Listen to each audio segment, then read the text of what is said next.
Cavaleiros do Zodíaco. Hades, a Saga do Inverno.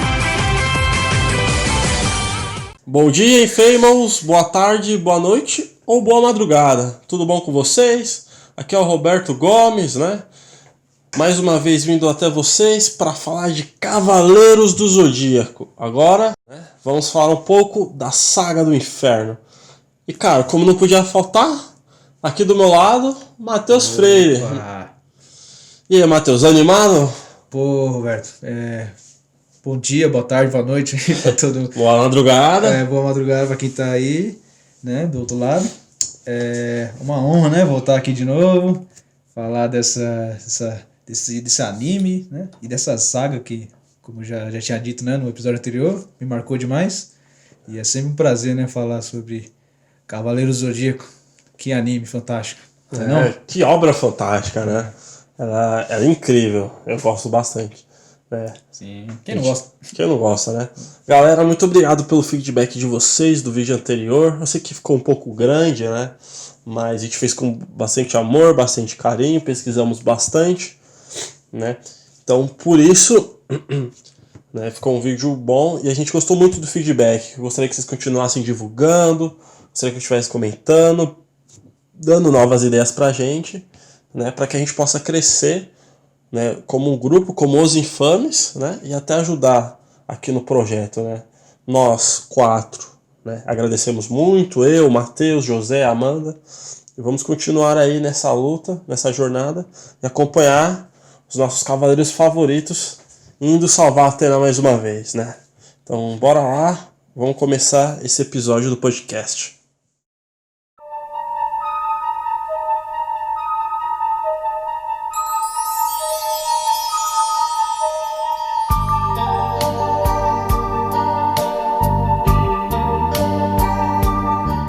A Guerra Santa prossegue. Os Cavaleiros de Athena fazem os espectros recuarem após sucessivas batalhas e a morte de inúmeros companheiros, como o Carneiro Sereno, o Leão Astuto e até o Escorpião Feroz.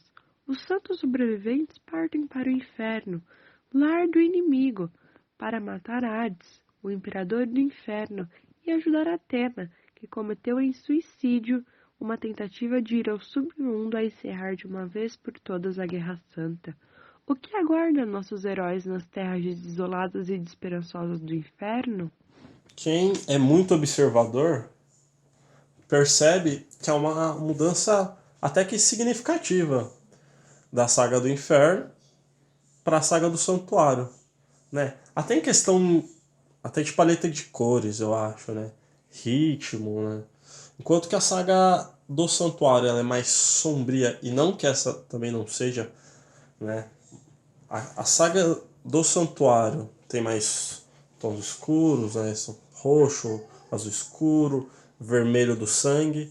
Aqui acaba tendo, mas tem cores mais vivas, enquanto lá era algo mais voltado para um terror, né? Tinha muita dramaticidade.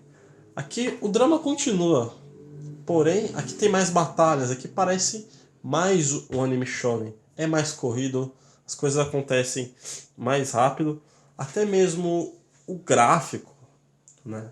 Sim. O gráfico ele muda um pouco, acho que até assim ele volta a ser mais parecido com o clássico, claro, melhorado, enquanto que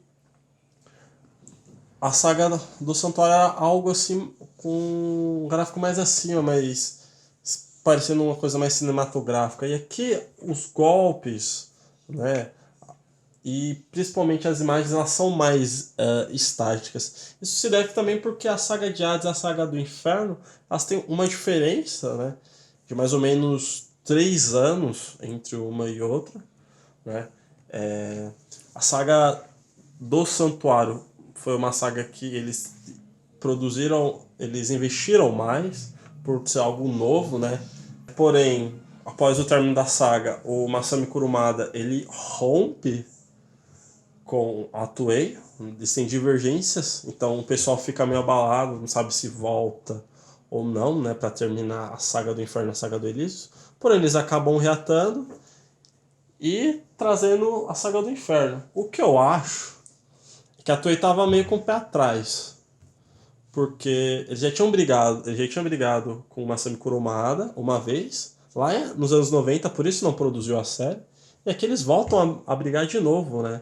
Entre a produção da Saga do Santuário e a Saga do Hades. Então acho que...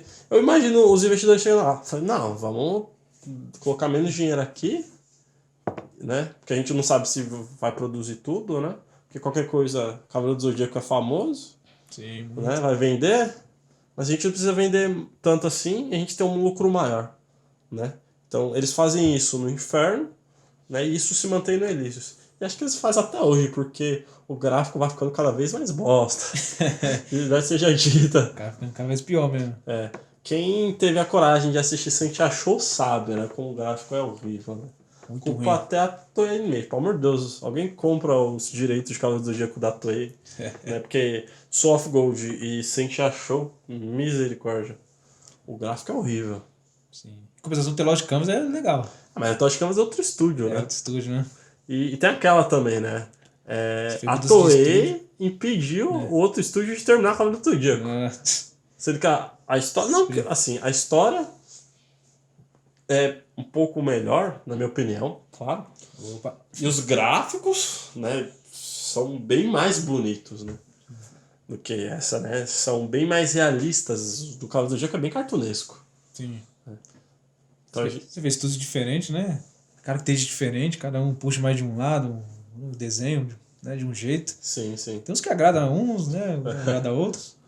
Acho que reflete até assim, o tanto de gente que tem nesses projetos, né? Porque tem tantos autores paralelos trabalhando na obra, e aí os estúdios que adaptam são meio que obrigados assim, a seguir mais ou menos a linha de desenho desses autores. Né? Então não é uma coisa homogênea. Ainda bem, porque senão o Cavaleiro do Zodíaco teria várias sagas cagadas, né? É uma característica de Cavaleiros do Zodíaco, é bem descentralizado mesmo, né? Sim. Várias histórias, vários estúdios, vários tudo, né? Sim. Porque às vezes se perde. Às vezes é ruim porque se perde muito, né? A história. Mas em alguns pontos é bom. Porque a gente tem um universo construído. É por isso que eu aconselho vocês, infames, se vocês querem ver Cavaleiro do Zodíaco, pega o mangá. Vê o mangá. Porque o mangá, por exemplo, do Santuário pra Hades, né, muda-se muitas coisas. Tem muito filler no Santuário. Né? Tem o Cavaleiro de Cristal, que é o mestre de Yoga. Aí nos Santuários eles esquecem o mestre de Cristal. Sim. E deixa só o Yoga como aprendiz central, sem ter um intermediário ali. Eu nunca tinha entendido isso, porque Camus não é o mestre, mas não é mestre. É o mestre do mestre. É o mestre do mestre, exatamente. Isso no anime, o anime caga pra isso, mano. Isso, exatamente. Então o anime é uma bagunça, com um tanto de filler, um monte de subtrama. Uma que é horrível também é que o Saga não matou o Shion no anime, ele mata o Ares, né? Que é o irmão adotivo do Shion. Então é uma coisa, tipo, mano, é muito paradoxal, muito confuso. Então, se vocês quiserem, eu aconselho vocês a seguir seguirem pelos mangás, né? Que a arte é melhor dos mangás. E se vocês quiserem, daqui a algum tempo eu disponibilizo a minha ordem pessoal de leitura.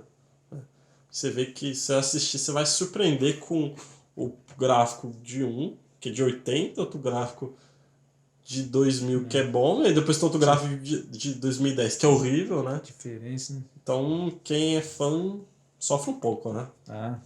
Fã de Cavaleiros do Zodíaco sofre. Sim. Aqui, fã brasileiro de Cavaleiros do Zodíaco. Acho que todo, né? Sofre mais ainda. Sofre mais que Dragon Ball, que Dragon Ball tá aí nossa. o Dragon Ball Super. Agora, Anos, hein? Cavaleiro do Zodíaco, rapaz, que fase. Não, mas vale a pena. É um anime que vale a pena todo esse esforço aí.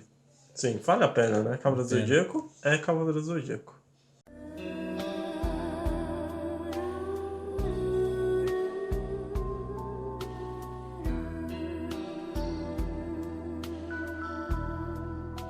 Então, galera, infames, a saga inicia, né, com a descida dos Cavaleiros de Atena, os sobreviventes, ao inferno, né?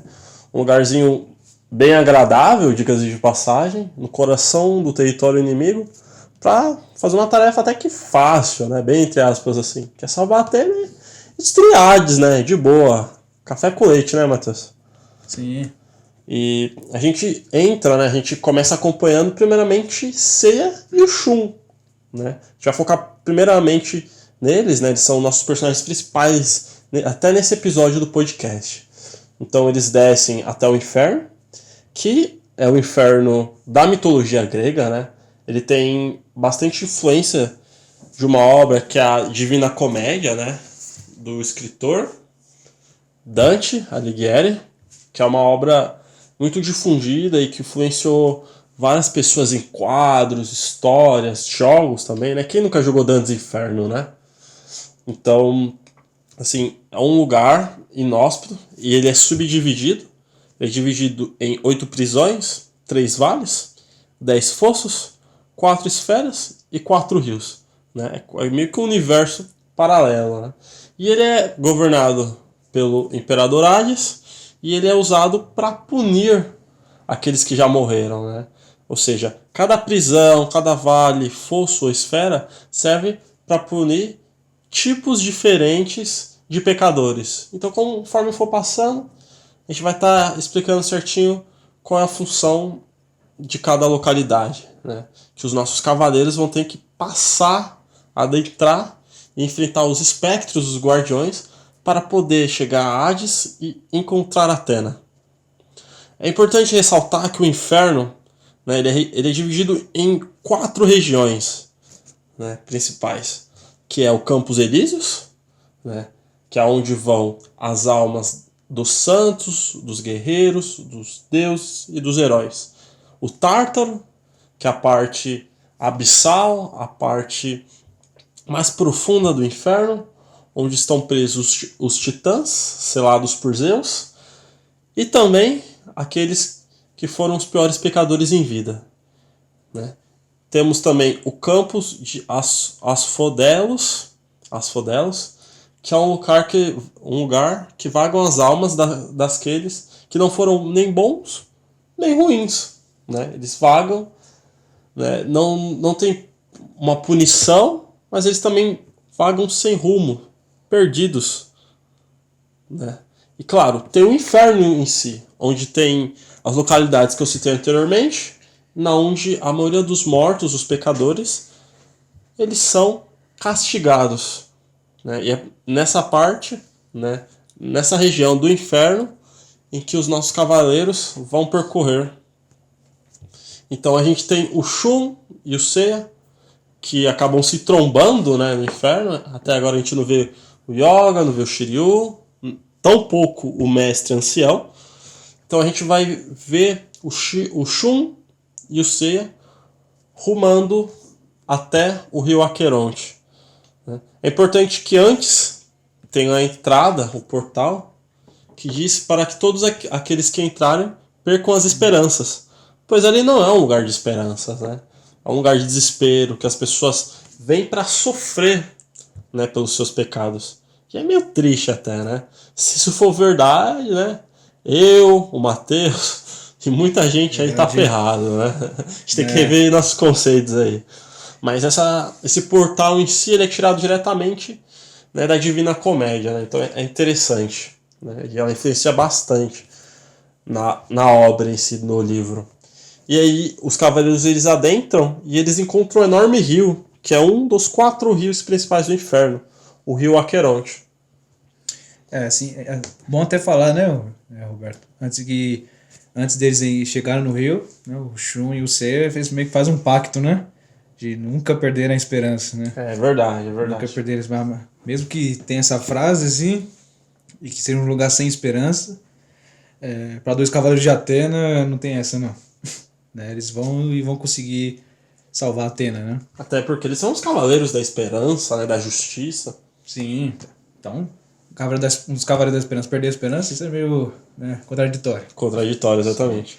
E eles encontram o primeiro obstáculo, né? Que, de acordo com a mitologia, para você entrar no reino dos mortos, você tem o rio Aqueronte, né? Tem que transcorrer, né? É o rio que faz essa ponte mesmo, né? Entre o mundo dos vivos e o mundo dos mortos. Né? E era conhecido como, muitas vezes, né, na mitologia, como o rio da dor, né? As pessoas sofrem, né, nessas águas e ficam lamentando, né? Pelos alguns pecados que fizeram durante a vida, né? E ficam muitos traidores acabam sendo destinados a esse rio e acabam sofrendo, né? Então quem acaba caindo nesse rio não consegue voltar mais, né? Então a única forma de cruzar esse rio, o que os mortos passam, é por meio de um barco guiado pelo Caronte, né? Que aqui nos Cavaleiros do Zodíaco é o Espectro. O Caronte de Aqueronte. Caronte de Aqueronte. Que é inspirado na mitologia, né? Que Caronte era o barqueiro do inferno, que é responsável por guiar as almas, né? Até a entrada do mundo dos mortos. Os Cavaleiros do Zodíaco, né? No episódio, né? No primeiro episódio, Caronte de Aqueronte acaba encontrando os dois Cavaleiros de Bronze, Sei e Shun, que descobre que eles estão vivos, né? Até esse momento todo o inferno já sabe, né? Que tá tendo uma invasão, né? Tá tendo uma invasão, que tá vindo cavaleiros que estão vivos e entrando no mundo dos mortos, né? Então, nesse primeiro momento, o Caronte, como um espectro de Hades, ataca, né? Ataca os dois Cavaleiros de Bronze. Você tem o primeiro confronto entre eles. E isso dura, né? O Seiya dá os seus famosos meteoros de Pegasus nele. Arranja confusão, né? Com o barqueiro, né? Sim. Como sempre. Ele é jogado no rio. E acho que é até importante comentar isso, que cada rio tem uma característica, né? Que o difere do outro. E o rio Aqueronte, ele é o rio do infortúnio, o rio da dor, né? Então, todos aqueles que entram no inferno perdem suas esperanças, né, para poder embarcar. Porém, não são todos que embarcam, né? Apenas quem tem moedas, né? Porque era um ritual antigo. Os gregos acreditavam que para você passar para o inferno, ter uma passagem segura para sofrer, né? É meio contraditório. Né? Você tem que colocar 2 moedas, né, sobre os olhos do falecido, né, para pagar o barqueiro, o Caronte, né?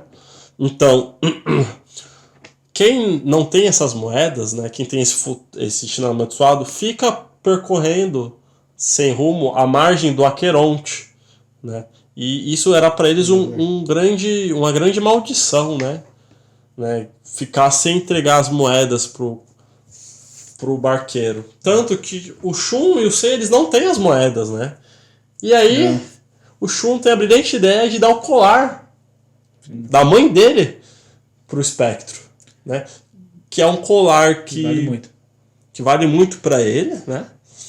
E que o Shun fala que tá com ele desde pequeno, mas a gente nunca tinha visto esse colar até antes, né? Até a saga de Hades Santuário, né? Estranho, né? Estranho. Tipo, esse colar tem um destaque no início da saga lá, no Santuário, principalmente na abertura, e ele começa a ter relevância aqui de novo, né? Então a gente vê aqui que eles decidiram incluir aqui, que é o famoso retcon, né? A continuidade retroativa, que seria a alteração dos fatos previamente estabelecidos na continuidade de uma obra, né? Então foi uma coisa que foi inserida agora, né? Porque o Shun fala que é algo precioso para ele, né? Que é a lembrança da mãe falecida dele, porém a gente nunca viu ele antes, né? Então eles decidiram inserir isso aqui, né? Eles revisaram a história e incluíram isso para poder bater com uma outra informação importante que vai acontecer mais pra frente, né? Eu acho que tem retcons até melhores, assim, não é o melhor retcon do mundo, tem retcons melhores, mas também tem retcons piores.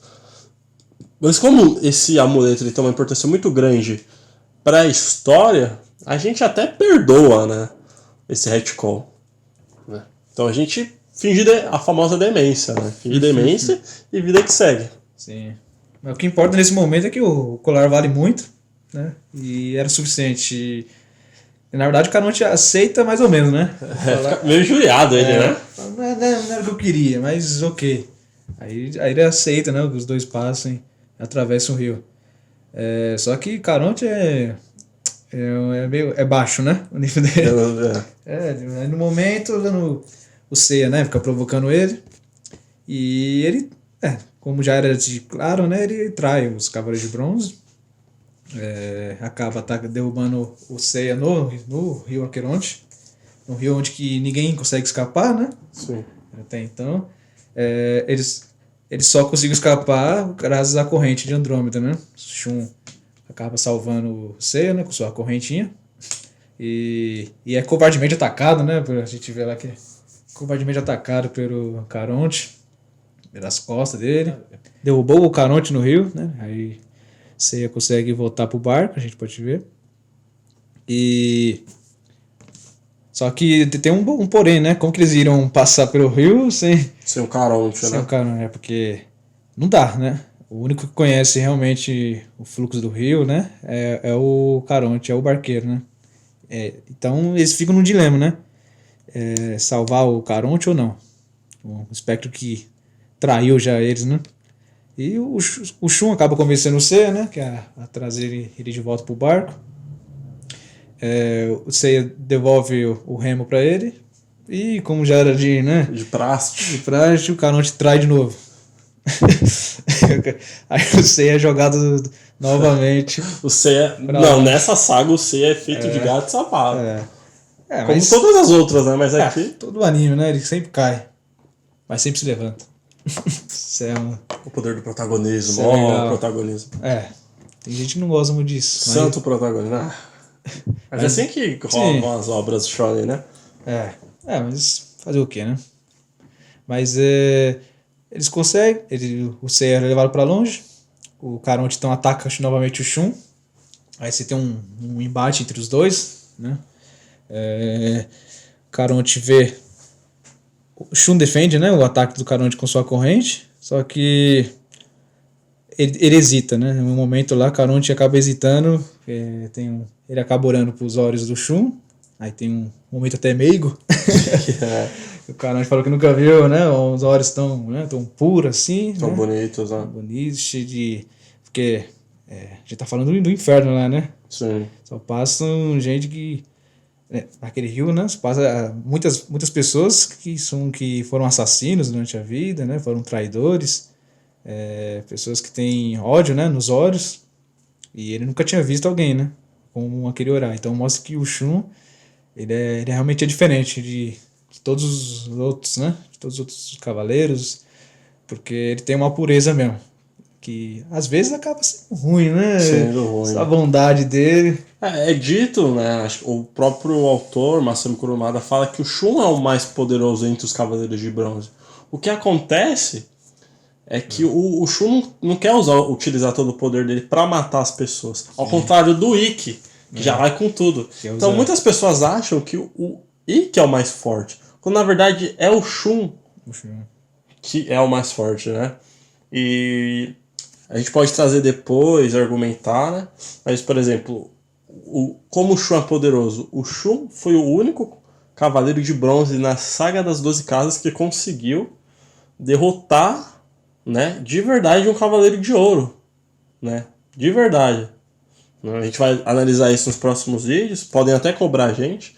Mas de todos os cavaleiros, ele foi o único que conseguiu derrotá-lo com uma técnica, que foi a Tempestade Nebulosa, né, e liquidar o Afrodite de vez.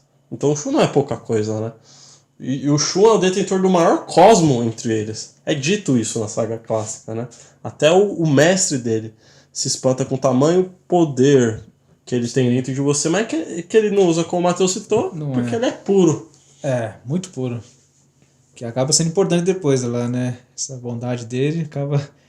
Ferra ele algumas vezes, né? Ferra. Mas ele é assim, né? Ele é diferente. Então, e acaba até salvando aí, né? Porque se não fosse isso... Eles não iam conseguir passar. Não iam conseguir. Porque por causa disso o Caronte, né? Desiste de lutar com eles. Acaba devolvendo um colar, né? O famoso colar. Olha só. Pingente lá. Que boa pessoa esse Caronte é, né? Merece o Prêmio Nobel da Paz. É um pacífico demais, né? Aí ele acaba levando eles, né, até a outra margem, graças ao Shun.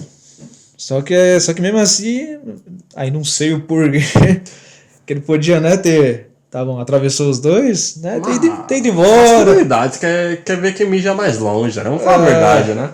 É porque a gente vê nessa aí, começou uma disputa, né? Uma guerra paralela aí, né? Entre o Seiya e o Caronte, né? Já tinham batalhado várias vezes aí nesse intervalo de tempo. E ele queria derrotar o Seiya, né? Só que acho que não contaram pra ele que o Seiya é o protagonista. Ele não chegou nessa parte do roteiro, ele faltou nesse dia. Não contaram. Aí caiu na armadilha, né? De ameaçar, de lutar né, mano a mano com o Seiya, né? Aí não dá. Aí foi facilmente derrotado, né? Pelo Seiya, com os meteoros de Pegasus dele. Aquele remo dele lá não adiantou muita coisa, no final das contas. E Seiya acaba derrotando o Caronte, né? Aí o corpo dele vai embora e tanto o Seiya quanto o Shun, né? Estão na outra margem do rio e vão em direção à primeira prisão. Mas, cara, você sabe que tem um furo aí, né? Porque, pensa comigo, né? O Caronte foi derrotado, né? Será que ele morreu? Porque lá na frente, o Ikki, quando a Pandora entrega, né, pra ele as contas, né, o rosário, né? As contas, ele destrói os últimos espectros e todas as contas deles, elas ficam negras. É negro, né? Fala que todos os espectros morreram. Sim. Porém, o Yoga e o Shiryu comentam em uma cena específica, né? Não vou lembrar o episódio, mas eles comentam. Vocês podem até reassistir, né? Até bom, né? Relembrar. Que eles só conseguiram passar pagando, né? E quem é o barqueiro? É. O Caronte. O Caronte. Então, o que aconteceu? O que a gente pode supor é que o Caronte continuou vivo, só que o Shiryu e o Yoga mataram ele depois. Porque não teria como o Shiryu e o Yoga passarem Sim. se o Caronte tivesse morto. E também ele tem que ter morrido por conta das contas. Então a gente pode supor, porque é uma grande dúvida de alguns fãs referentes a isso, né? Mais um furo de roteiro aí. Não fica muito. A gente pode chegar nessa, mas tem. Assim, a gente vai falar em futuros vídeos, mas Saint Seiya não explica muitas coisas, né? Sim. Muitas coisas são jogadas, subentendidas, e você pega ou não, né? Mas se você parar pra pensar, é aquela coisa. Se você parar pra pensar em algumas coisas, né? Você fica já com o meio atrás, né? Você acaba achando algumas coisas lá, né? Incoerentes, inconsistentes. Mas o melhor fazer. O que você tem que fazer de bom é só assistir. Assistir, só assistir, vai ignorar esses pontos aí. Fim de demência, né? Porque às vezes não dá. Porque o foco, né, nesse momento é nesse Sei e Shun, né? Sim. Eles meio que ignoram um pouco os outros. Os outros, né? Aparece depois, né? Mas. Sim. Mas no foco é nos dois, né? Porque até pra não ficar repetitivo também, né? Passa 2 episódios falando do Caronte de novo. Ele é um personagem desinteressante comparado com outros espectros, né? Sim. O próprio Papillon, que apareceu no episódio anterior, e alguns que vão aparecer ainda, né? Sim. Mas não vamos dar spoiler.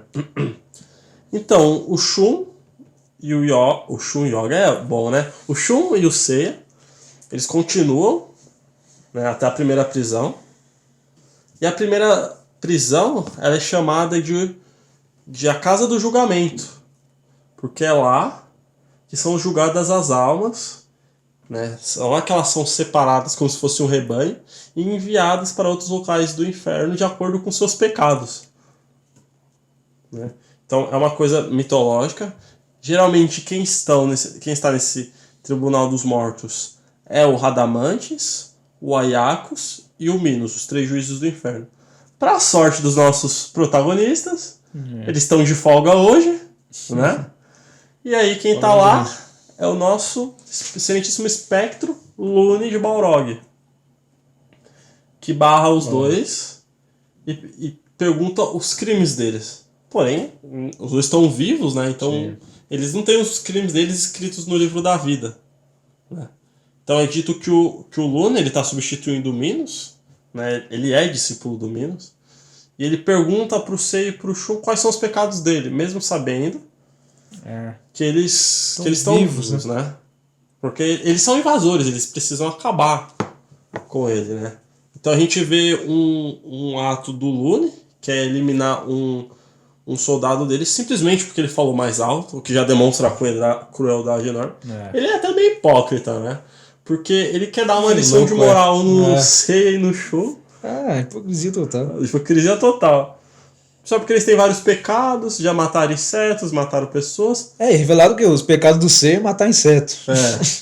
É uma coisa que o Shun próprio fala, né? Pecado. Os seres humanos, eles não conseguem viver sem cometer pecados. Sem pecado, né? Não tem essa, né? É um discurso furado.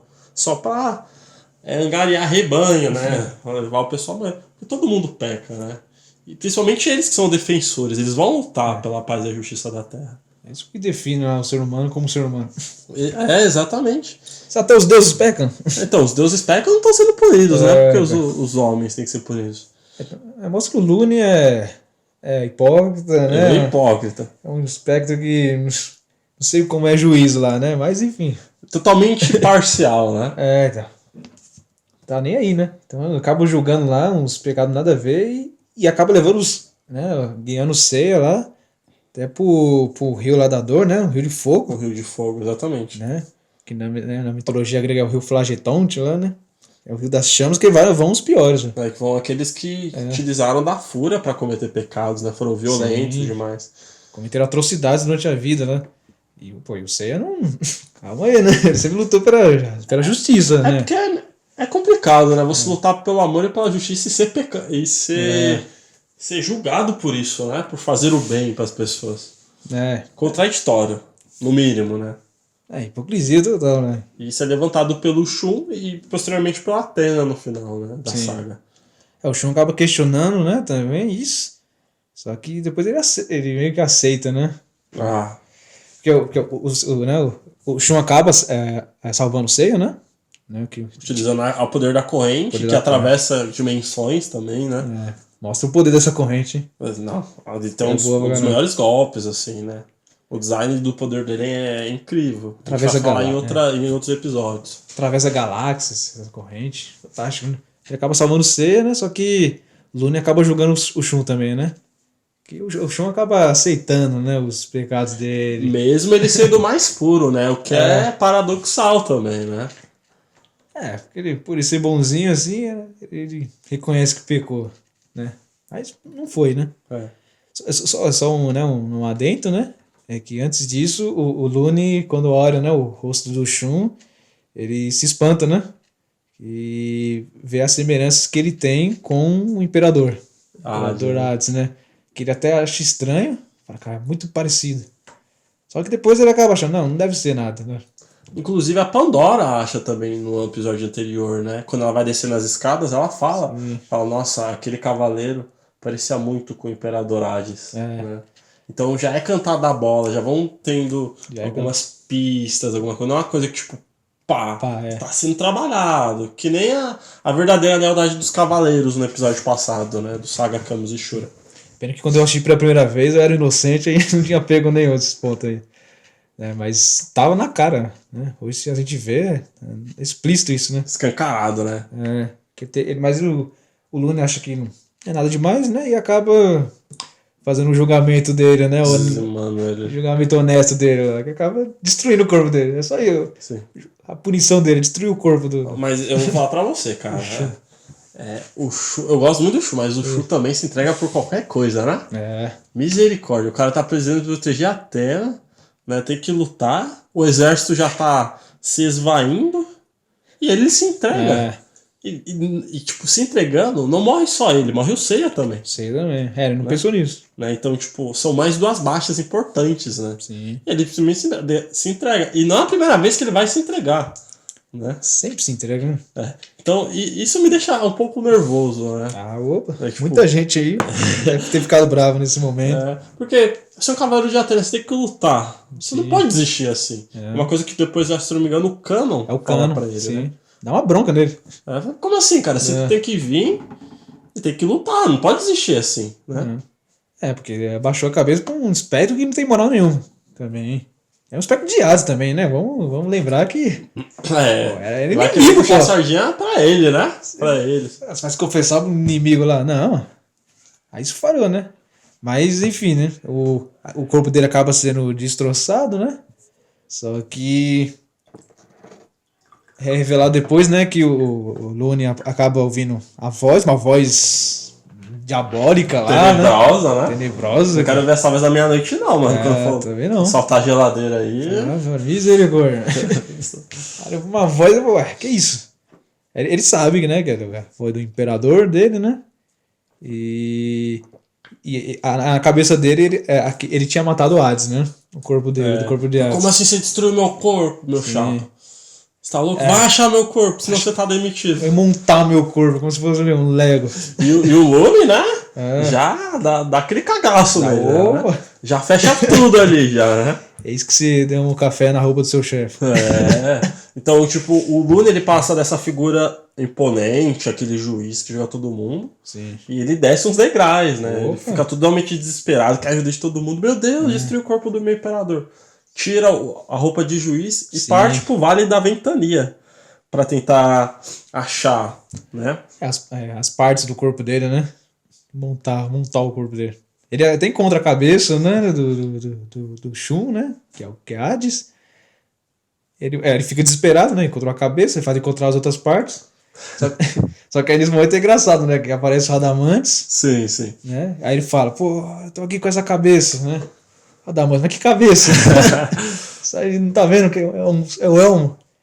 Aí é revelado que ele tá com um elmo, né? Achando que é a cabeça de Hades, né? Pegadinha do malandro, só sai aí. Ou seja, o grande Lune aí, o grande, né, juiz acabou caindo numa ilusão, né? De quem? De quem? De quem? Sim. Revelado depois, né? Que na verdade era Canon, né? De Gêmeos. Canon que tava de lá. Gêmeos, cara. Sim. O personagem que, pra mim, não sei se pro Matheus, mas pra mim, na saga de Hades, Opa, cara. tem o maior destaque. Que nem o Multinha lá no Santuário, né? O Canon tem aqui. Porque o que verdade. o Canon faz nesse arco, né? Nessa saga de Hades, misericórdia, né? Mito. O bicho é monstro demais. E é mostrado que ele tá um nível acima dos outros cavaleiros, né? Já começa aí, né? Ele enganou um substituto de juiz e não apenas isso, né? Ele ainda quase usa o Radamantes também, né? Faz um dos 3 juízes de gato e sapato. Sim. Também, né? Aí ele batalha várias vezes, né? Nessa saga aí. Várias vezes aparece. Tá em tudo. Ele e Radamantes estão em todos os momentos, hein? Sim. O Ronaldinho lá, os dois. Porque o Radamantes ele fica impressionado, né? Com o poder dele, né? Porque ele fala, como que alguém consegue enganar o Lune, né? Um grande espectro. Sim, um espectro poderoso que chega ao nível de um dos 3 juízes, né? Sim. O Sei e o Shu mesmo nem encostaram nele, né? Nada. Radamantes questiona, fala, quem é essa pessoa, né? E aí o Lune, né, com o seu chicote, acaba descobrindo lá. Que, na verdade era o Canon de Gêmeos que tava lá, que entrou também no inferno. Né? Tava escondido, tava lá na moita. Sim, sim. Só fazendo suas ilusões lá, né? E que acaba derrotando o Lune facilmente, né? Sim, não. O Lune vai, joga o chicote dele, pega no braço e o Canon fala, se você não soltar, filho, você vai virar poeira. O Lune não pega, né? Presunçoso que nem ele é, né? Ele vai lá e dá um toque. E o Lune vira poeira. Sim. Simples assim, né? Um dos maiores espectros vira poeira, assim. Foi humilhado, né? Foi muito humilhado. Pela ilusão e por essa morte aí dele, né? Sim, que foi tipo uma morte, assim. Foi basicamente uma vergonha, né? Foi. Cada amante até, né, reconhece o grande poder dele. E como o Radamantes é meio, né, pretencioso também, né? Tem um ego forte também. Falou, não, quero lutar com você. Aí, né, que aí a gente tem um primeiro momento, né? A primeira luta dos dois. Pseudo luta, né? O pessoal toda hora interrompe, né? Sim. É o primeiro embate, né? Só tem ganso nessa série, Só né? ganha. Porque, pô, os dois são os que mais aparecem nesse arco aí. E são os dois mais fortes, né? E se enfrentam. Mas, como você falou, né? Acabam sendo interrompidos depois. Mas foi uma luta legal também, hein? Teve lá teve a explosão galáctica, teve, né? O Canon, inclusive, quase usa o Satã Imperial pro Radamantes levar ele, né? Sim. Eu acho que ele ia fazer assim, ele ia dar o Satã Imperial, Até eu ver. ia fazer o Radamantes tentar matar o Hades, né? Tipo, não ia conseguir, né? Difícil. Mas ter o Radamantes sob seu controle, né? Ele podia fazer até os juízes lutarem entre si, e um matar o outro. Infelizmente não conseguiu, né? Aparecem alguns Não espectros, conseguiu. fala que a Pandora tá convocando ele pra ir lá na Gildeca, né? Adamantes não entende, né? Fala, pô, o objetivo não é matar Não, os não, cavaleiros? não. Vamos ser sinceros, ó. Aqui a gente tem uma mudança de paradigma da Pandora muito grande, cara. Porque a Pandora lá é mostrada como uma pessoa fria, uma pessoa calculista e estrategista. Aqui, ela é mostrada uma mulher com medo, que tem várias decisões erradas, Sim. e também que ela tem um passado, né, uma coisa assim, com o Imperador Hades, que também não é muito bem desenvolvida, né? E ela se torna bem, assim, bem sentimental, né? O que difere ela da Pandora fria que a gente viu no período da saga. Então, mano, a gente não sabe até esse presente momento, mas ela convoca os 3 juízes. Sim. Então você pensa, tem cavaleiros poderosos, né? E aí você pega os 3 mais fortes do seu exército, que comandam as outras tropas, e pede pra eles virem assistir um musical, né? Então, eu acho que ela faltou algumas aulas, né, de liderança, né? Eu não sei se foi pretensão, né? Sei lá, arrogância, achando Pode que ser. os cavaleiros são nada, né? Pode ser, porque era bem, né? Era bem arrogante, assim, no sentido de os cavaleiros de Atenas são fracos, então não vão. Então ela subestimou muito. Sim. E mostra que o Radamantes é muito mais inteligente, porque. O Radamantes é muito mais inteligente. Ele eu acho que ele é o mais inteligente dele. É porque por mais que ele, né, ele humilha os cavaleiros lá, né? Ele sabe que os cavaleiros são fortes. Os cavaleiros, então ou seja, ele reconhece a força dos seus oponentes. E por causa disso ele quer destruir, matar os mais fortes. E ele não brinca, né, com os adversários. Ele quer matar e já era. O que é revelado lá na frente é que ele distingue dos outros juízes, né? Que Sim. são mais, né, presunçosos, né? Tem um ego alto, né? Sim. E o Radamantes é mais assim, pé no chão, né? Mano? Vamos derrotar aqui, em vez de brincar. Tá, né? Não vamos brincar, vamos acabar com isso. Eles estão invadindo aqui, né? Mas felizmente a gente não vê o Radamantes, ele vai embora. Vai embora, triste. O Canon derrota os espectros assim, né? Um golpe só com uma explosão golpe. galáctica. E já destrói todos, Destrói né? tudo, né? Já acrescenta metade do exército do Hades aí nas contas aí. É. E ainda dá uma lição de moral no Shun e no Seiya, né? Que precisava mesmo, né? Precisava, porque, poxa, Sim. os dois chegou aqui, mas só tá sofrendo humilhação Só.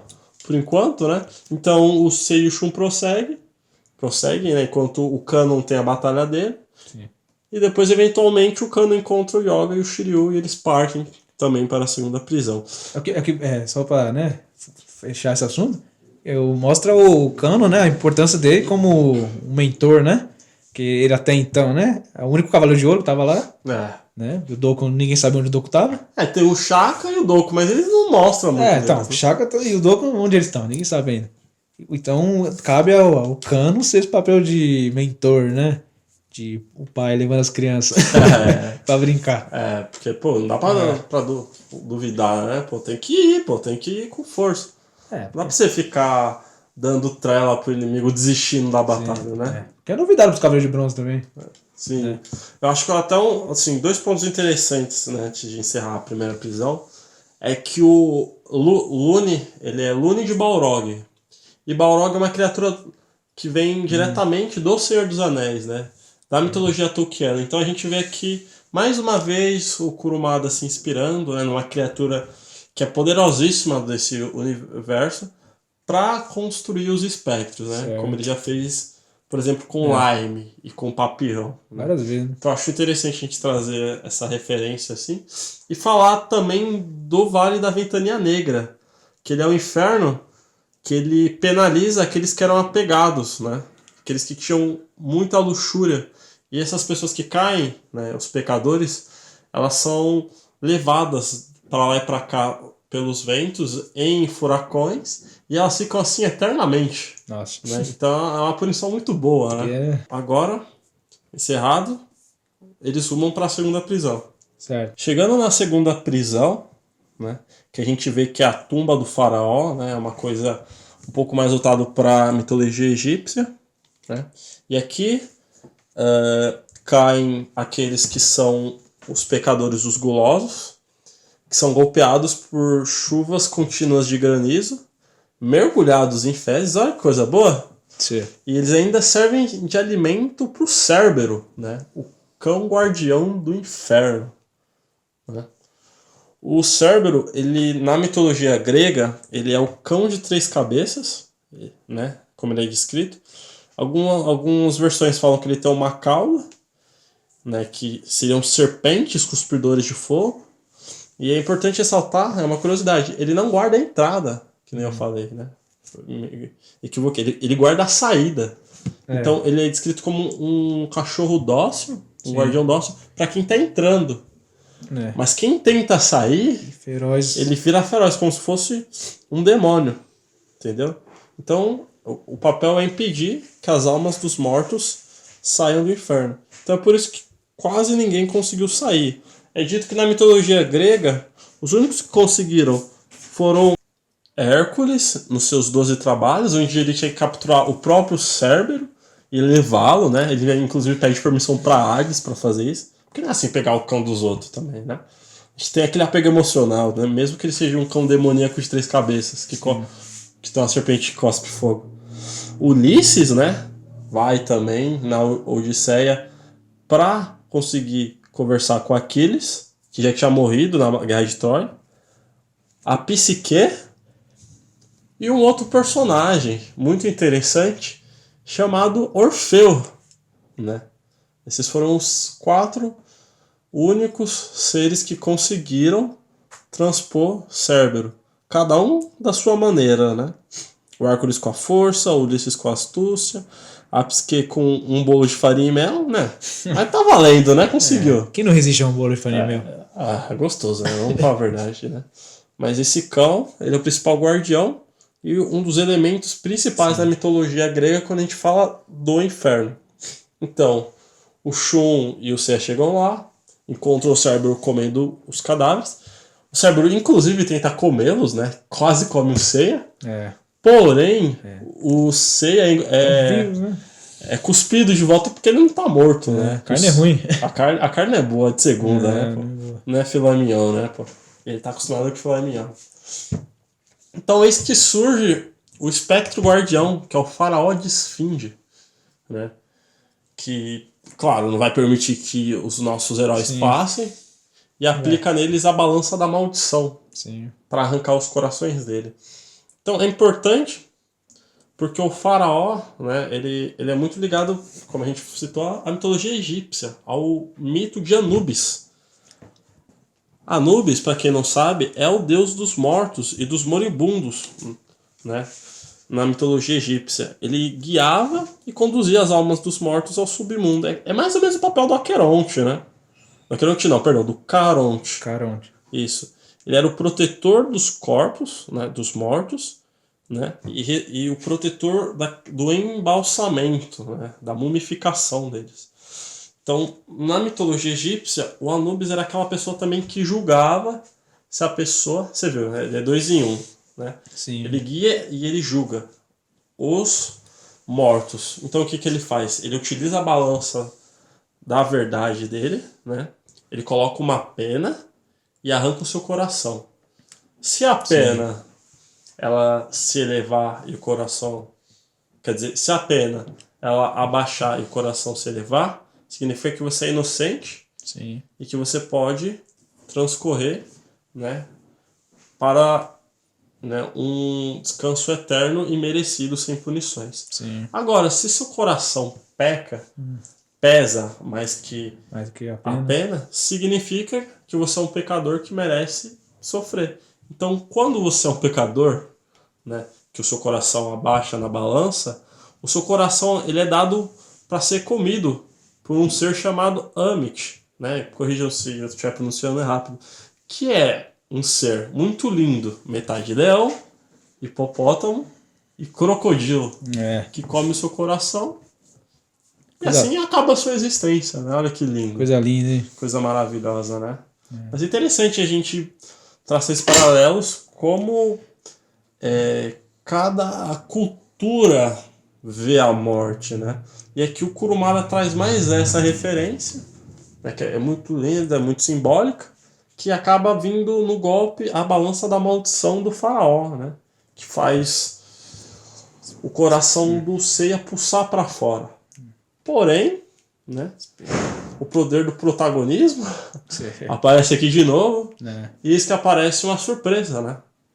Aparece um ser que já vem advindo das páginas da mitologia grega, Sim.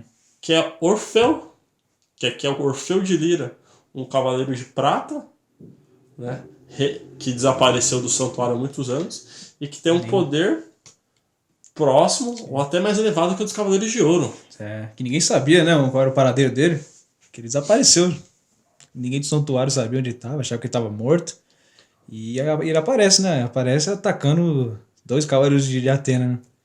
Então, aí será que o grande cavaleiro de prata aí, né, Orfeu de Lira, né, que antigamente tocava, né, sua lira no santuário, né,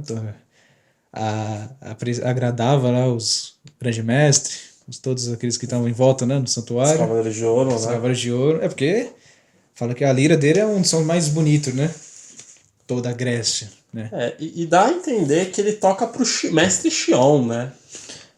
Eu não sei, mas pelo que dá a entender, acho que pela sim, fisionomia, né? Porque o Saga ele tem um capacete diferente, né? Uma expressão diferente quando ele é grande mestre. O Xion já tá uma coisa mais limpa, mais pacífica. O capacete, inclusive, é diferente, né? Pode ser, né. O Saga dificilmente era, né. Quer dizer, Ia se agradar, né? Dificilmente ia se agradar com a lira, né. Mas aí é revelado que ele tava no submundo, né? Tá no inferno. E aparentemente tá lutando por Hades, né? Então ele. Porque é uma grande surpresa, né? Então ele acaba, né, usando, né, sua técnica, né? O acorde noturno, essa grande técnica. E acaba destruindo, né, os 2 cavaleiros de bronze. Tanto que o faraó até questiona por que ele interrompeu, né? Mas ele falou que é assunto dele, né? Que ele tomaria conta. O Orfeu chamou pra si, né, a responsabilidade. Mas que depois é revelado, né, que ele, na verdade, o Orfeu não matou os 2 cavaleiros de bronze, deixou eles viverem, apenas teletransportou. Até porque ele é um cavaleiro de Atena, né? Sim. Ele, querendo ou não, ele deve, né? Pô, você não esquece que você é um cavaleiro de Atena, pô. Ninguém esquece. Você vê que ele ainda siga, né? Então, ele teletransporta Shun e Seiya, que acordam meio sem entender, né? Onde estão. E revelaram que eles estão num jardim bonito, né? Todo florido. Eles acham até estranho, no mundo dos mortos, ter um lugar daquele. Com aquelas flores, né? Um lugar, parece um paraíso mesmo. E aí eles encontram uma mulher com corpo pedrificado. Não entendem assim o que aconteceu, né? Só com a parte de cima, né? Cabeça e a parte de... até o ombro, né? Do ombro pra cima é de gente e pra baixo é pedra. Pedra, um lugar bem... Uma cena bem estranha, assim, né? Eles acabam questionando, né? Quem era ela. E aí começa, né? Sei lá, um parêntese, assim, na história, né? Que aí inicia essa história do mito de Orfeu, que é totalmente inspirado, né? Na mitologia grega. Que é tão famoso, né? Várias histórias você tem lá. Várias obras, quadros, né? Sobre o mito de Orfeu. Vários autores falaram aí, né? Sobre o Orfeu, né? Que ele existiu, né, na mitologia. Ele era belíssimo, né? Retratado com... Falam que ele é filho de Apolo, cara. Que Que Apolo deu a lira pra ele. Então, algumas versões falam que a lira veio de Apolo, né? Por isso que o som da lira dele, né, agradava inclusive os ouvidos dos deuses, né? Então era uma maravilha. E fala que ele era belíssimo, né? Então as mulheres adoravam ele. Só que aí ele não... O coração dele era para uma só, né? Que era sua amada Eurídice, né? Que é a mulher que estava pedrificada lá, né? Que ela acaba contando toda a história, né? Mas na mitologia grega, né? É isso mesmo, é a Eurídice, que era a amada de Orfeu, que inclusive Orfeu tocava direto, né? Sua lira para ela, um som lindo. E só que é uma tragédia, né? Como as histórias gregas, né? A maioria das vezes é tragédia. Sim, sim. Os gregos adoravam isso. E que um dia, né? A Eurídice foi picada, né? Por víboras. E que foi uma picada mortal, né? Que acabou levando ela à morte. Indo para o mundo dos mortos, o mundo do Hades. E Orfeu ficou pistola com aquilo, né? Ficou a amada dele e foi levada, né? Ela foi picada, né, por uma cobra. Então, foi picada pelas víboras. Aí alguns autores falam, né, que os deuses que aconselharam Orfeu aí ao Hades para resgatar, né, a amada dele, né? Tanto que ele faz isso, ele vai até lá, até o submundo. Isso na mitologia grega, né? Ele vai até lá, até o palácio de Hades. É dito também que ele com a lira dele, ele encanta Caronte, né? Que deixa ele passar sem pagar nada. E ele consegue até acalmar e fazer com que Cerberus durma por conta da melodia dele, né? Então a gente vê o poder, o quão poderoso, né, e belo era a melodia de Orfeu. Sim, é que novamente ele toca, né? Lá no palácio de Hades. E complementando o que você falou, né? Fala que a canção dele foi por todo o inferno, encantou todas as almas. Por um momento o inferno parou, né? As almas pararam de ser punidas, né? Pararam de ser castigadas. Tudo parou, o Tártaro parou, né? Os deuses pararam para ouvir, inclusive o próprio Deus dos Mortos, né? Ficou encantado, né? Ficou encantado com uma música belíssima, né? E como uma forma de recompensa, né? Um presente, né? O Orfeu, ele permitiu que Orfeu voltasse ao mundo dos vivos junto com sua amada, né? Eurídice. E eles poderiam voltar os dois juntos, só que com uma condição, né? Que enquanto eles estiverem voltando, o Orfeu não poderia olhar para trás, né? Senão a sua amada, né? Eurídice ficaria por toda a eternidade no mundo dos mortos, né? E eles acabam indo, né? Seguindo com essa única restrição. Só que o Orfeu acaba, né, se equivocando. Ele vê a luz do sol, né? Que ele acha que já está fora do submundo. E por isso acaba olhando para trás, né? Só que aí não encontra mais a sua amada, né? Que sumiu para sempre. Então, até na mitologia isso é uma tragédia, né? Porque os dois se separam de vez, né? Só depois que eles voltam, quando ele realmente morre. Né? Tanto que quando ele volta no mundo dos vivos e vive até a sua velhice, né? Que depois ele é assassinado lá, né? Por algumas servas se não me engano, de Dioniso, né? Que não aceita o fato de que Orfeu, né? Ele, na verdade, nunca se importou, nunca amou de verdade a Eurídice, porque se ele tivesse amado mesmo ela, ele teria se matado para ir junto, para ficar junto dela. E em nenhum momento ele fez isso, né? Aí as servas, né, de Dioniso acabam matando ele por despedaçando, despedaçando, por ele ter, de uma forma, né, sei lá, não ter amado de verdade a Eurídice, né, ter traído ela. Porque era só ele simplesmente ter se matado, né? Com certeza. Mas ele não fez isso, ele tentou ir vivo, voltar vivo, né? Não conseguiu. Então mostra que ele foi um egoísta, né? Isso na mitologia, né?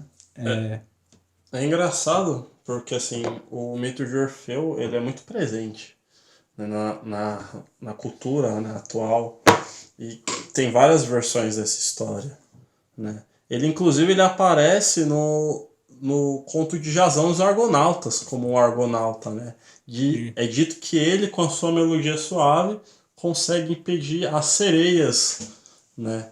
Com o seu canto belo, que faz com que os marujos se joguem, né? Se suicidem, né? Então, assim, ele aparece também em outras obras, também se utilizando desse poder da lira.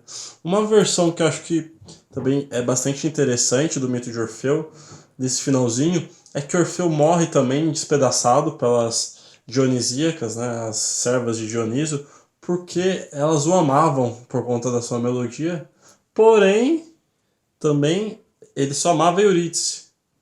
E aí, com ciúmes, elas os despedaçaram e elas acabaram sendo punidas pelos deuses, né? Então, como se disse, é uma coisa trágica, de qualquer jeito, né? São várias versões lá, né? Que o Orfeu aparece, mas é sempre com sua lira, né? Sim. Sempre. Só que aí a Cavaleiros do Zodíaco, né? Foi nesse ponto, né? Pegou essa mitologia, esse mito do Orfeu e o mestre Kurumada, né? Colocou esse mito, só com suas adaptações, claro, né? A gente pode até falar, né, as diferenças, porque Orfeu, quando foi ao submundo, né? Ele, como um cavaleiro de prata, ele foi até o castelo de Hades e tocou sua lira, que cantou a todos ali. E Pandora, né? Como é a porta-voz do Hades, permitiu que ele voltasse ao mundo dos vivos, junto com sua amada Eurídice, né? Só que aí, né? Deu ruim, né? Que Mentirosa, falsa, 171. aí mostra. Aí, nesse momento, a Pandora mostra que é inteligente. Sim. Nesse momento mostra que é fria, calculista, né? Porque assim, ela gostava do som do Orfeu, né? Como todo mundo. Só que ela não queria que ele fosse embora, obviamente. E também porque ele é cavaleiro de Atena também, né? Sim, ele é um importante no exército, né? Então tem um ponto disso aí. Então acho que ela não queria que ele fosse embora, né? Por ser cavaleiro de Atena e por perder o seu som lá da sua lira, né? Então ela acaba deixando ele ir, né? Só que aí dá aquela condição de que ele não pode olhar para trás e acaba jogando sujo, né? Sim, sim. Acaba jogando sujo demais, porque chama lá, né, o grande faraó de Esfinge. Outro safado também. Faraó de Esfinge aí, ó, que ela fala para ele, né, enganar o coitado do Orfeu, né, dar um esperinho dela lá para ele, para que ele ilustrasse, né, como se fosse a luz do sol, né, quando o Orfeu estivesse subindo em direção ao mundo dos vivos. Faraó apresentou o espelho e mostrou como se fosse o sol, né, levando o coitado do Orfeu a se enganar, a achar que já estava fora. E aí ele olhou para trás e sua amada Eurídice, né, foi amaldiçoada, né, a ficar por toda a eternidade aí no submundo, né, não iria sair mais de lá. Pedra. Tanto que seu corpo ficou em pedra para não sair mais do submundo, do mundo dos mortos. Então, a história que era adaptada, né, da mitologia, mas aí mostra que Orfeu foi enganado por Pandora, né, e pelo faraó, e aí ele acaba ficando no submundo, ele não volta pro santuário, ele resolve ficar lá tocando sua lira todos os dias para sua amada Eurídice, né, e ele fica lá do submundo tocando, acho que a cada 15 dias, não sei, toca lá pra Pandora, por Hades, né? Só que aí revelar com o Seixum bagunça tudo, né? Sim, como sempre. Porque eles veem a história, né, deles, a história da Eurídice, a Eurídice conta, os dois ficam emocionados, Eles né? acordam, né, e encontram ela como eu no falei campo antes, de flores. Como eu tinha falado, eles se encontraram, né? Toda essa história é contada pela Eurídice. O Shun até se ficar emocionado. Como sempre, né? Como sempre. Se emocionar não é o Shun. Só que aí, né, aparece de novo o faraó, né? O faraó da Esfinge, que usa o espelho dele de novo. Ele revela. Né? Ele usa o espelho, né? Aí ataca os dois cavaleiros de bronze. Mano, esse cara é um desgraçado, mano. Putz. E Orfeu vê, né? Ele vê aquilo e fala, ué, como assim? Essa luz de novo? Assim, fudeu meu rolê? Mas como assim? Aí ele começa a juntar, assim, né? Os pontos. Aí você tem um primeiro embate entre os cavaleiros de bronze e ele, de novo. E Orfeu pergunta, né? Questiona, né? O faraó. Foi você mesmo que fez isso? Me enganou? Aí o faraó até zomba, né? Fala, e se foi? O que você vai fazer? Eu vou chamar pro fight, mano. O que você vai fazer? E aí, fui eu, e aí? Pedrifiquei sua amada aí. É simplesmente isso. Só a mina aí, ó. Tá aí, pedrinha. Pedrinha, fogo. Aí ele fala, né? Aí o Orfeu até fica pistola, hein, mano. Fala, o que eu vou fazer? Você quer saber mesmo o que eu vou fazer, né? Aí você tem o embate entre eles, né? A lira de Orfeu contra a harpa, né? Do grande farol de Esfinge. E não é tão grande, não. Tem esse primeiro embate entre os dois. Aí, vale lembrar, né, que ele pegou a armadura de Atena do Seiya, né? Sim. Com um golpe, o faraó acabou pegando a armadura. Só que depois, né, o Orfeu, com o poder da sua lira, consegue controlar o corpo do faraó e ele consegue soltar, né? A gente teve aquela cena. Solta a armadura, o Seiya se joga lá e consegue recuperar a armadura. Menos mal, né? Sim, sim. A armadura voltou lá pro Seiya. E aí fica tem uns 2 episódios que foca, né, na luta entre as melodias. Na verdade é um episódio, cara. É um episódio? Tudo acontece muito rápido. É que é muito rápido, Cavaleiros. Né? E, tipo, eles lutam, né? O faraó ainda trapaceia, acaba com a corda dele do sol. Sim. Que Depois disso, fazia eles fazer várias melodias. Só que o Orfeu é mais esperto, ele coloca a corda no dente e continua tocando. antes disso, né, ele quebra, né, o espelho lá, o espelho do faraó, que foi a causa de tudo lá, né? Então, o espelho tem um simbolismo muito forte lá. Aí, antes disso, o Orfeu ele até quebra o espelho meio que se livra daquilo, né? Aquele remorso. Porque ele achou que era a culpa era dele, né?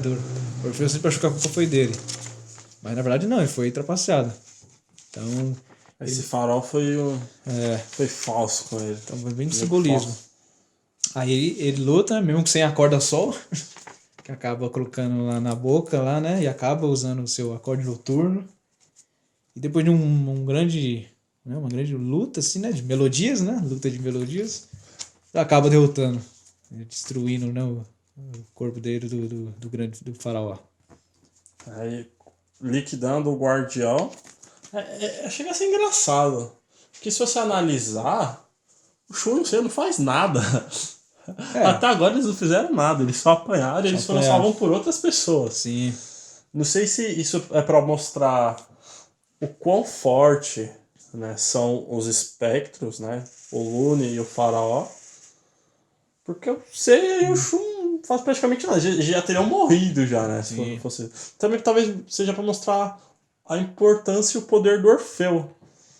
Se mostra ser um cavaleiro mais forte. Forte, mesmo. Acho que até que alguns cavaleiros de ouro, né?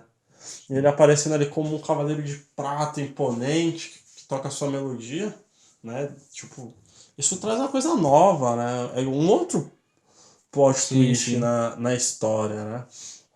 E é engraçado, porque ele decide ir, né? Porque a maioria de você fala, você precisa lutar, né? Derrotar Hades. Ele decide ir, né? Porque afinal Pandora né, acabou acabando, né, com a chance dele levar a amada dele. Então ele... O que eu acho engraçado, cara, é que é muito poder de roteiro. É muito poder de roteiro. Porque, como você disse, Orfeu toca pra ele a cada, sei lá, 15 dias. E exatamente hoje, vou tocar de novo pra ele. É muito, né? Muito conveniente. Conveniente, né? Coincidência do destino, né? Coincidência. Grande coincidência. Né? Então ele acaba abandonando Eurídice, né? Que não mostra, mas morre, né? Não mostra, mas... Era só sobreviver por causa das canções dele. Não, mas não pode morrer, ela já tá no mundo dos mortos. Acho que ela ficou ali. Não sei, não mostra, não é revelado. Eu acho. Tá morta. Já tá, basicamente, né? Ela podia ficar sem as pedras. Eu acho até estranho, cara, porque no The Lotus Canvas fala que a Mokurenji, que a árvore que fez os frutos do rosário, é a única planta viva que cresce no mundo dos mortos. Mas aqui a gente vê flores. Flores no campo.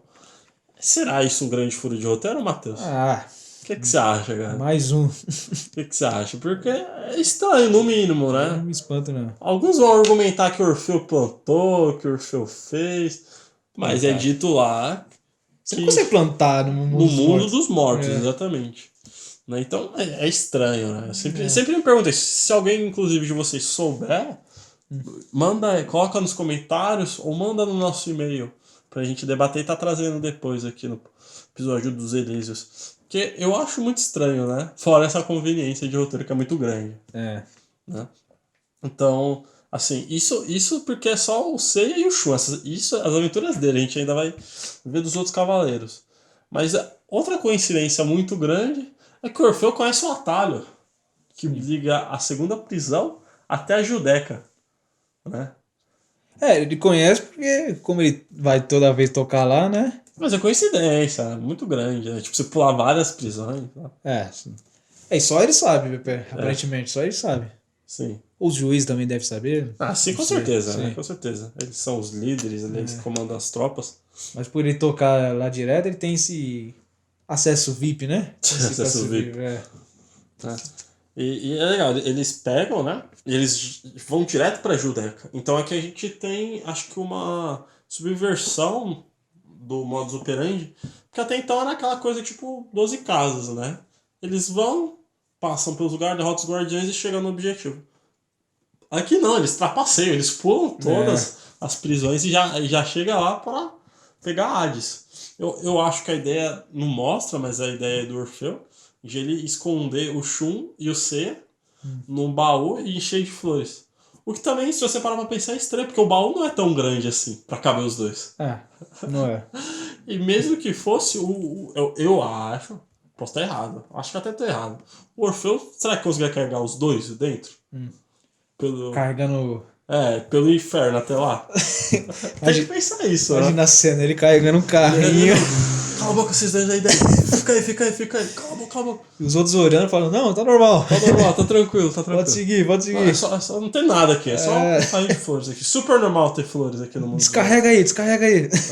Então, é estranho que até a Pandora fica, mas e essas flores aqui, né? O que é? Aí ele fala, é pro Imperador Hades, né, pô? Sim. No primeiro momento ele não revela lá, né, o que é, né? É um presente pro Hades.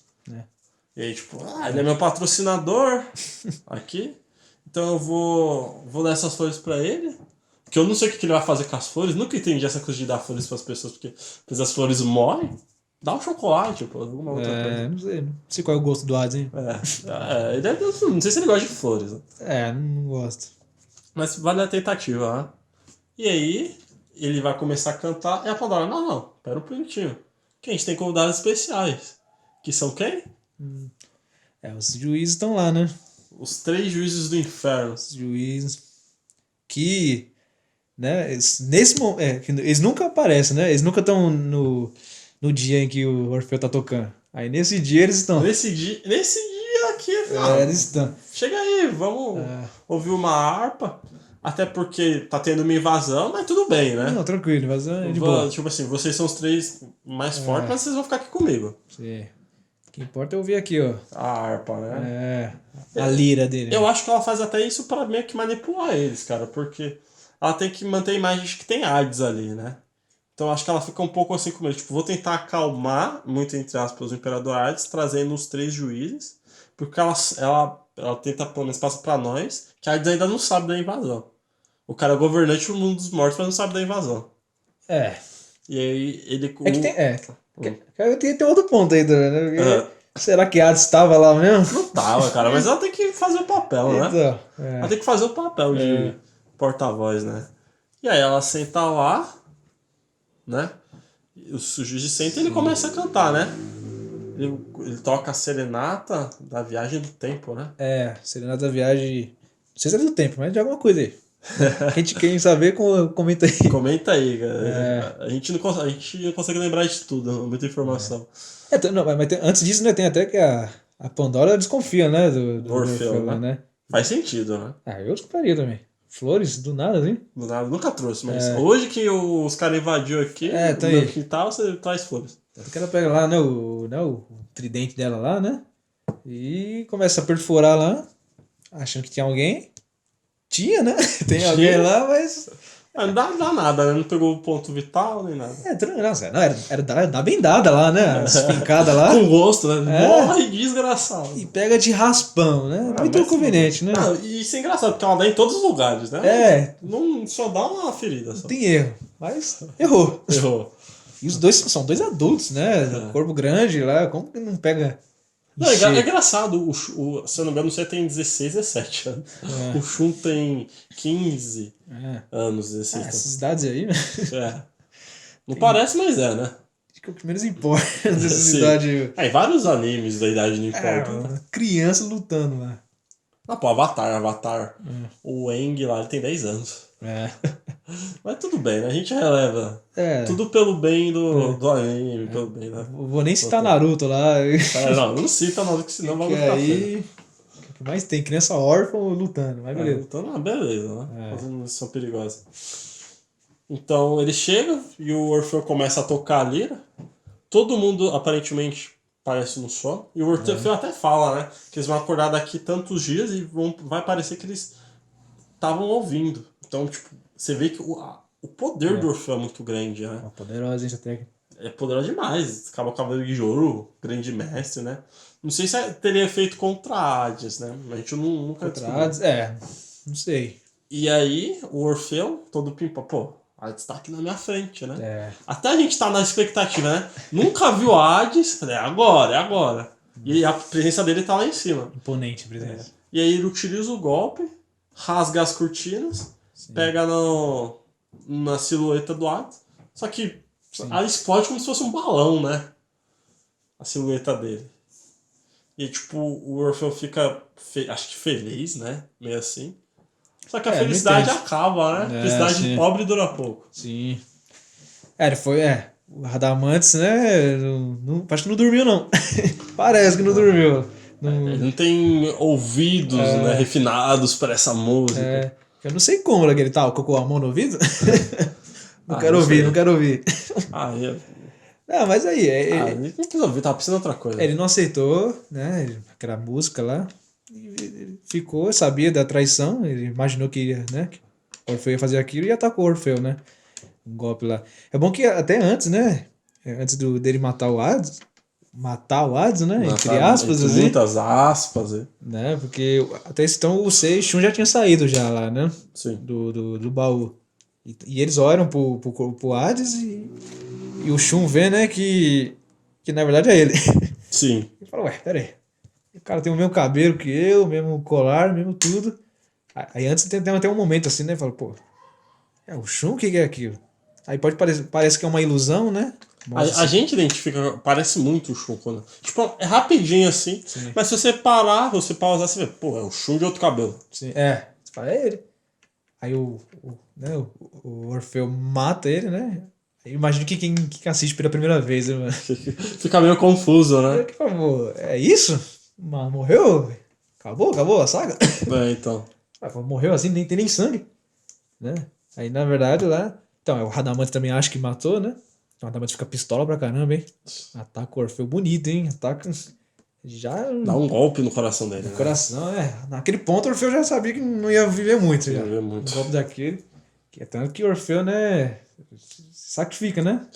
O Seiya sai lá, né? O Shun do baú. Eles estão fora, né? E o Orfeu ferido agarra o Radamantes e fala, Seiya, mete bronca, cara. Que já tá morto já, o Orfeu já. Leva um deles, tipo, porque a Pandora, o Minos e o Aiacos estão dormindo, né? Uma chance única, né? E, assim, a chance única. Se eles acabar com o Radamantes, rapidinho eles chegam lá, né? E eles... Tanto que o Seiya ataca, não mata o Radamantes, mas mata o Orfeu. Porque é complicado, porque... Eu não sei você, mas eu gostei muito do Orfeu. Ele aparece 3 episódios, cara. Pra caramba. Mas eu gostei tanto dele. Ele sofre demais. Esse bicho, coitado. Esse sofreu demais.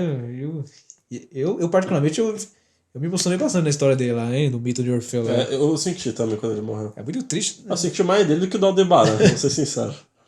Eu também. Não, a história até da Eurídice, a história dele, eu me emocionei bastante lá também. A primeira vez que eu assisti. E o fim trágico dele, né? Ele morreu em vão, né? Morreu em vão. Mas ele não é o primeiro que morre em vão nessa guerra. Não.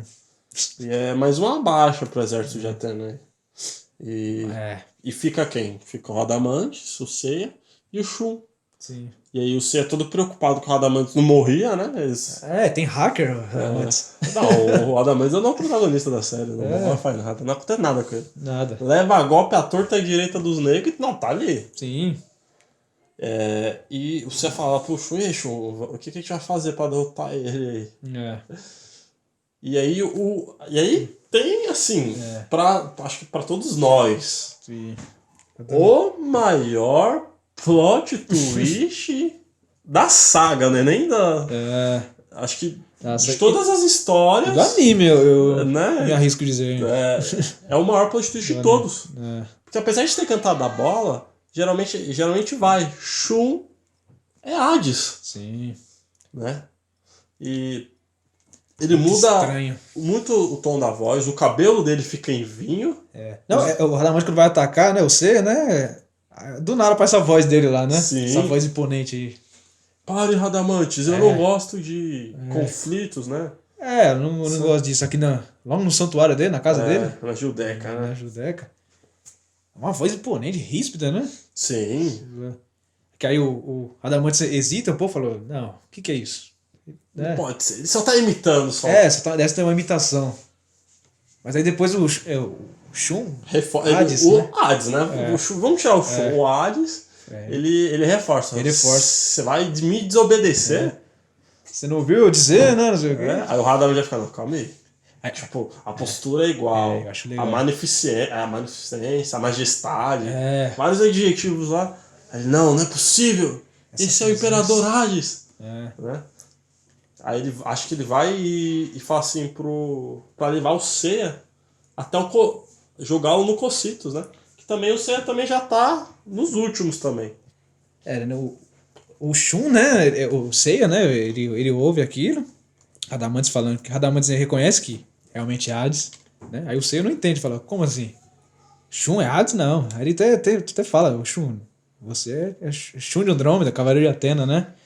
E é até legal, né, que o Hades, né, ele pergunta lá, né? É você, Cavaleiro de Pégasus?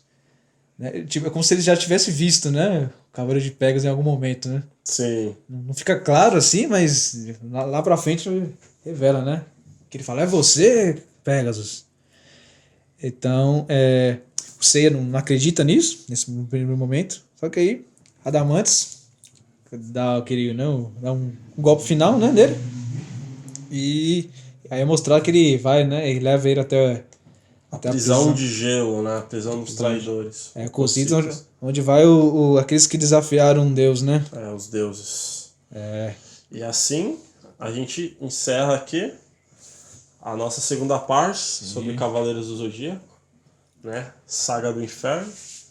E aguardem agora pela terceira e última parte, que a gente vai terminar, né, de falar sobre a saga e vamos terminar de abordar o final do confronto no Inferno e o final do confronto em si, quando os cavaleiros rumam para o Elísio.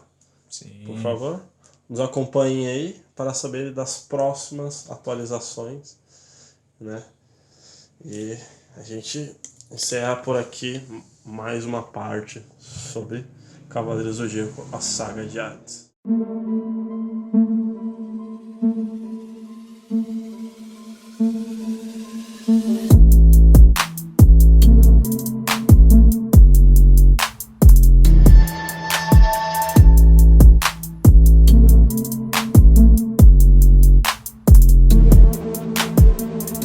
Infames, espero que tenham curtido o episódio que a gente produziu com o maior carinho. Sei que ficaram algumas partes ainda pra gente conversar, analisar, falar um pouco mais dos três juízes, né, da imponência deles, da importância deles para a saga, do Cocytus, né, falar onde está o Grande Mestre, onde está o Kano, onde está o Shiryu e Yoga, que quase nem foram citados nesse episódio, né. Vamos estar dando continuidade no próximo vídeo sobre a saga em si, né, a saga de Hades. Nos acompanhem para a gente poder terminar, né, a história e a análise. E nós ainda vamos fazer um vídeo extra falando um pouco mais, analisando mais alguns aspectos sobre a saga em si. Principalmente se essa deve ou não, né, deveria ser ou não a última saga de Saint Seiya, Cavaleiros do Zodíaco. Muito obrigado para quem nos assistiu até aqui, né? Nos siga nas redes sociais, dá um joinha aí, curte o nosso trabalho que é um trampo muito grande para fazer, né? Demora bastante, né? A gente dá trabalho para o nosso editor José. Muito obrigado. Qualquer coisa, vocês podem falar com a gente nas redes sociais, mandem seus e-mails com sugestões de temas ou sugestões de que a gente possa melhorar. A gente se vê agora daqui 15 dias com a parte final de Cavaleiros do Zodíaco. Espero que vocês tenham gostado. Fiquem com Deus. Um beijo molhado e até a próxima.